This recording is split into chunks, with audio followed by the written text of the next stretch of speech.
आप सभी लोगों का स्वागत है जय हो स्टडी न्यूज़ पर। और पिछली बार जो अप्रैल का पार्ट 1 हम लोगों ने करंट अफेयर्स देखा था, उसका प्लेलिस्ट अलग से बना दिया गया है। आप लोग उसमें जाकर एक बार उस वीडियो को ज़रूर देख लीजिएगा। ये आज हमारा दूसरा पार्ट है, यानी कि दूसरा वीडियो है करंट अफेयर्स समग्र को लेके।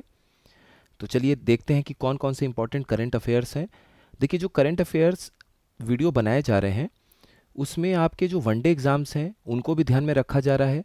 तो कुछ न्यूज़ ऐसे हैं जो कि हो सकता है आपके आरओ और पीसीएस एग्ज़ाम के लिए इंपॉर्टेंट ना हो, लेकिन जो वन लाइनर टाइप के आपके इलाहाबाद हाई कोर्ट जैसे एग्ज़ाम हो गया, आने वाला जो जूनियर असिस्टेंट हो गया, इस तरह के एग्ज़ाम्स में जो 4-5 क्वेश्चन 6 क्वेश्चन करंट अफेयर्स के पूछे जाते हैं, उसमें कभी कभी वन लाइनर टाइप के ऐसे क्वेश्चंस भी आ जाते हैं जो हम उतना उम्मीद नहीं किए रहते हैं। तो वो आपको एक एडवांटेज मिले वहाँ पर भी, वो करंट अफेयर्स क्वेश्चन आपके गलत ना हो, उसको ध्यान में रखते हुए भी यहाँ पर बहुत सारे पॉइंट्स को इंक्लूड किया गया है, जोड़ा गया है। देखिए, सबसे पहला पॉइंट अपना क्या है कि भारत की पहली कृत्रिम बुद्धिमत्ता पर आधारित फिल्म, यानी कि आर्टिफिशियल इंटेलिजेंस पर आधारित फिल्म IRAH है।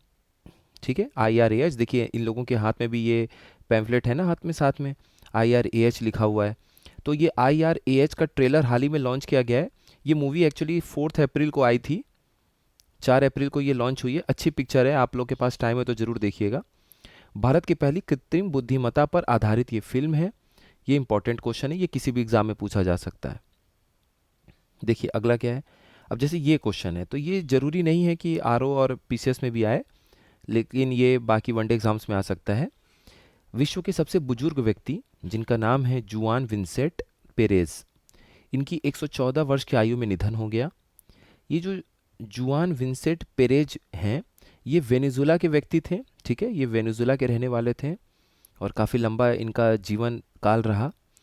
इनका जन्म 1909 में एल कोबेरे नामक एक कस्बा है, एक शहर है, वहाँ पर हुआ था। ठीक है, तो ये कहाँ के रहने वाले थे? वेनेजुला के। इनका नाम देख लीजिएगा, बस, इससे अधिक इंपॉर्टेंट नहीं है।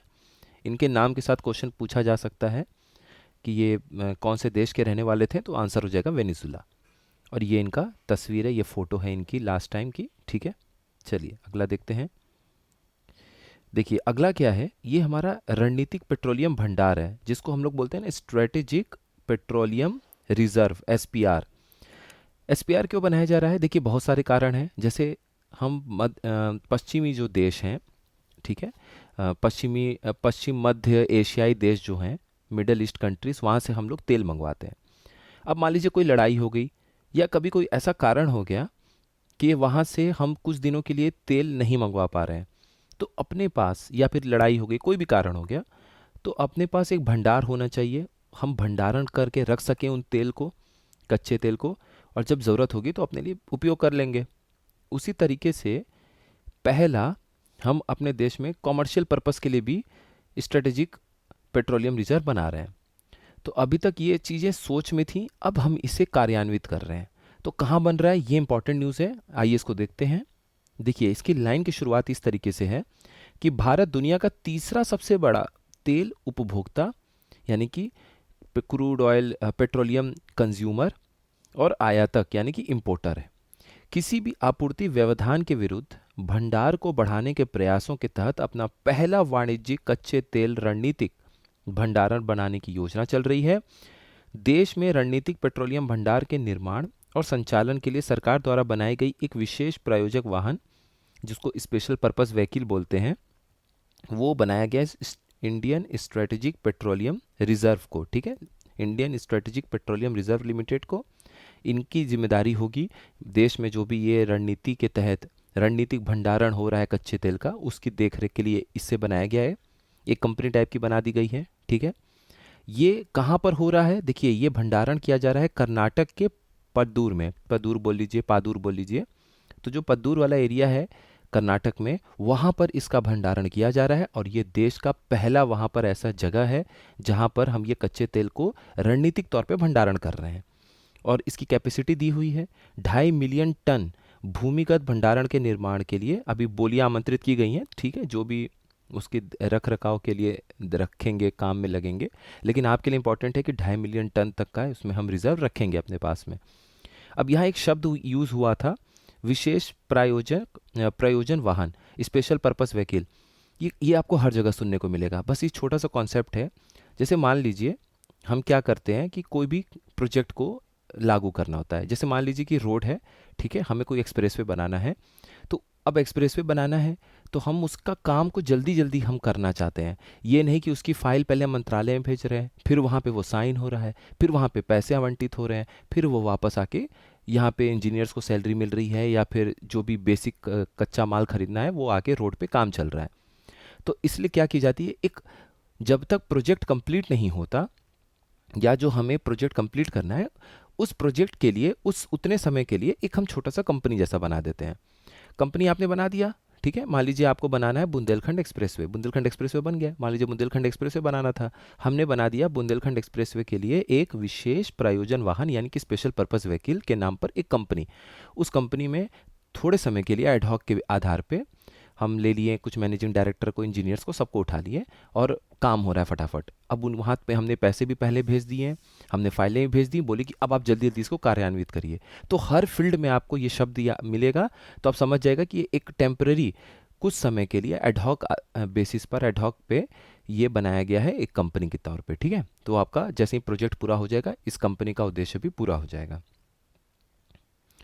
चलिए देखिए ये लिखा हुआ है strategic storage of crude oil project at Padur. Padur कहाँ पर है, ये आपका कर्नाटक में।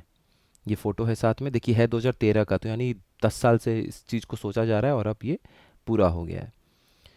एक और न्यूज़ क्या है, भारत की राष्ट्रपति श्रीमती द्रौपदी मुर्मू जी ने आईआईटी बॉम्बे में कैंसर के लिए भारत की पहली घरेलू जीन थेरेपी लॉन्च की है। तो अब GS3 का जो भी पेपर आप लोग मेंस के लिए तैयार करेंगे उसमें ये जीन थेरेपी को आप लोग को अच्छे से पढ़ना है, ठीक है। बायोटेक्नोलॉजी का एक टॉपिक है जीन थेरेपी। जीन थेरेपी को आप लोगों को अच्छे से पढ़ना है, GS3 मेंस के लिए इंपॉर्टेंट है। यहाँ जीन थेरेपी लिखा हुआ है। और बाकी किस आईआईटी में राष्ट्रपति जी ने लॉन्च किया है, तो ये आपका हो जाएगा आईआईटी बॉम्बे में। एक मिनट, हाँ ये हो गया अपना जीन थेरेपी वाला। अब आगे देखते हैं भारत की, ये आगे न्यूज़ देख लेते हैं पूरा क्या है। राष्ट्रपति जी ने बोला था तो उनके उस सेंटेंस को उठा के आप लोगों के लिए स्टेटमेंट वाइज यहाँ दिया जा रहा है। तो राष्ट्रपति जी ने बोला कि भारत की पहली जीन थेरेपी की शुरुआत कैंसर के खिलाफ हमारी लड़ाई में एक बड़ी सफलता है। चूंकि उपचार की यह श्रृंखला, ये श्रृंखला थोड़ा गलत लिखा है, श्रृंखला ये होगा सही तरीका, ठीक है। श्रृंखला श्रृंखला जिसका नाम CAR T सेल थेरेपी है, सुलभ और सस्ती है। यह संपूर्ण मानव जाति के लिए एक नई आशा प्रदान करती है। जिम्बाब्वे ने आपदा की, अच्छा हाँ ये चलिए हो गया, ठीक है। तो उन्होंने कहा कि यहाँ क्या बोला कि चूंकि उपचार की यह श्रृंखला जिसका नाम CAR T सेल थेरेपी है, ठीक है, इस थेरेपी का नाम क्या है, CAR T सेल थेरेपी है, सुलभ और सस्ती है, यह संपूर्ण मानव जाति के लिए एक नई आशा प्रदान करती है। तो CAR T सेल थेरेपी, इसके बारे में भी आपको देखना है। ये अब आपके समझ जाइए कि प्री और मेंस दोनों के लिए इंपॉर्टेंट कॉन्सेप्ट है। अगला क्या करंट अफेयर दिया है, जिम्बाब्वे ने आपदा की स्थिति घोषित की क्योंकि अल नीनो से जुड़े सूखे ने दक्षिण अफ्रीका को तबाह कर दिया है। ये भी आपके अफ्रीका के दक्षिणी हिस्से में है, ठीक है। तो ये आपसे बस इतना क्वेश्चन पूछा जा सकता है कि किस देश ने, अफ्रीका के किस देश ने अल नीनो की वजह से ये जो सूखा इतने भयानक स्तर पर आया है तो अपने देश में आपदा घोषित कर दिया है। तो ये देश कौन है, जिम्बाब्वे। बस इतना याद रखना है आपको। आगे क्या है, भारतीय समुद्री क्षेत्र में उनके जीवन काल की विशिष्ट और असाधारण उपलब्धियों के लिए व्यक्तियों को सम्मानित करने के लिए 5 साल को राष्ट्रीय समुद्री दिवस मनाया जाता है।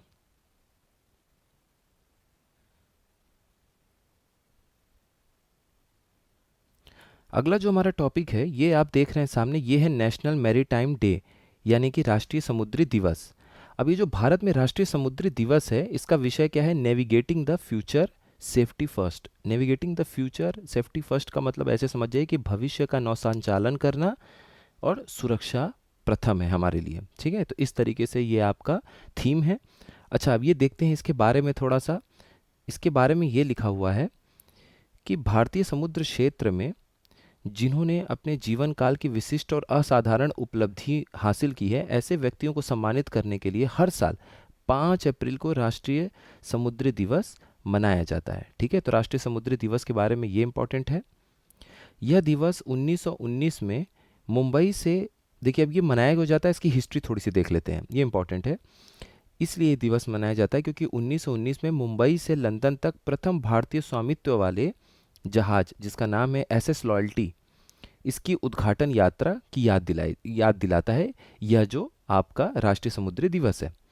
तो ये आप डेट देख लिए कि 5 अप्रैल 1919 में हमारा अपना जो भारत के स्वामित्व वाला जहाज था एसएस लॉयल्टी, वो मुंबई से लंदन रवाना किया गया था।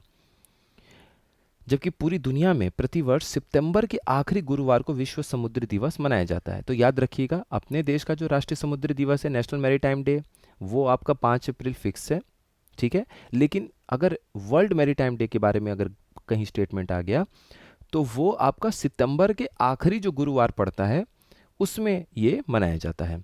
2024 में यह तिथि 26 सितंबर को पड़ रही है, ठीक है। 2024 में सितंबर का जो आखिरी गुरुवार है वो आपका 26 सितंबर है, तो 26 सितंबर डेट याद रखिएगा। बाकी हम लोगों ने ये बात कर ही लिया थीम का कि navigating the future safety first, यानी भविष्य का नौ संचालन करना है, सुरक्षा प्रथम है हमारे लिए। आगे देखते हैं। देखिए नेशनल मैरीटाइम डे के बाद क्या है, हाँ अब ये आखिरी आज न्यूज़ है, इसको देख लेते हैं। देखिए जो हमारे परमाणु ऊर्जा आयोग के अध्यक्ष हैं ए के मोहंती जी ने बोला कि भारत का लक्ष्य है कि 2047 तक 1 लाख मेगावाट, 1 लाख मेगावाट मतलब 1 लाख में देखिए 5 10 की पावर 5 ये डिजिट होता है, और मेगावाट है ये MW, ठीक है। इसको आप ऐसे तोड़ सकते हैं 100 इंटू 1000 मेगावाट। अब ये 1000 मेगावाट का मतलब क्या हो गया, 1 गीगावाट, ठीक है। यानी कि 100 गीगावाट परमाणु ऊर्जा से हमें, मतलब परमाणु ऊर्जा का उपयोग करके 100 गीगावाट तक का एनर्जी, बिजली हमें प्रोड्यूस करना है, उसका उत्पादन करना है 2047 तक। और इस समय अगर आप देखेंगे तो ये जो है ये सिर्फ 8000 मेगावाट यानी कि 8 गीगावाट अभी वर्तमान में उत्पादन हो रहा है परमाणु ऊर्जा का प्रयोग करके। तो आप कितनी लंबी छलांग लगा रहे हैं, इसी से आप अंदाज़ा देख सकते हैं कि आप लगभग 12.5 गुना और ज़्यादा उत्पादन करना चाह रहे हैं, ठीक है। 8 गीगावाट अभी आपकी क्षमता है और लगभग 12 गुना से भी ज़्यादा आपको अगले 22 सालों में, 23 सालों में ये उत्पादन करना है परमाणु ऊर्जा की क्षमता से बिजली उत्पादन, ठीक है। तो ये हमारा लक्ष्य है, ये इंपॉर्टेंट है। ये लक्ष्य आपका एग्ज़ाम में भी आप लिख सकते हैं, ये प्रीलिम्स में भी पूछा जा सकता है। तो आज हमारा यहाँ पे कंप्लीट होता है करंट अफेयर्स, ठीक है। उसके बाद फिर हम लोग आगे फिर करंट अफेयर्स को और अच्छे से डिटेल में देखेंगे अप्रैल के 3rd पार्ट में। और आप लोग अच्छे से रिवाइज करते रहिए, अच्छे से पढ़ते रहिए। आप सभी लोगों का बहुत बहुत धन्यवाद।